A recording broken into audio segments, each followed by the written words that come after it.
महिला बालविकास खात्यावर सुद्धा आज या ठिकाणी चर्चा आहे। राज्य सरकारने अत्यंत महत्त्वाकांक्षी आणि या राज्यातल्या महिलांना सबलीकरण करणारी अशा प्रकारची मुख्यमंत्री लाडकी बहीण योजना त्या ठिकाणी घोषणा केलेली आहे। त्याच्या अंमलबजावणीला सुरुवात झालेली आहे। त्याचे फॉर्म्स त्या ठिकाणी वितरित झालेले आहेत।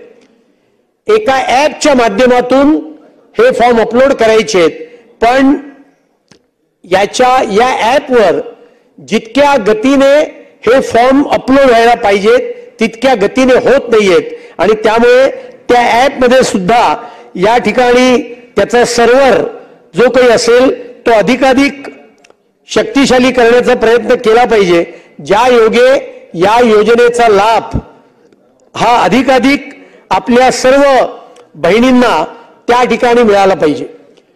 आपण या योजनेमध्ये काही दुरुस्त्या केल्यात गेल्या आठवड्याभरामध्ये आणि त्यामध्ये अन्य राज्यातून या राज्यामध्ये 10 वर्षापेक्षा जास्ती काळ राहणारी महिला जर का असेल तर तिला सुद्धा लाभ मिळेल, प्रोव्हाइडेड तिच्या नवऱ्याला अधिवासाचं सर्टिफिकेट त्या ठिकाणी असेल। महसूल मंत्री या ठिकाणी उपस्थित आहे। आपण तात्काळ आपल्या डिपार्टमेंटला आदेश द्या की कॅम्प ठिकठिकाणी लावले पाहिजेत।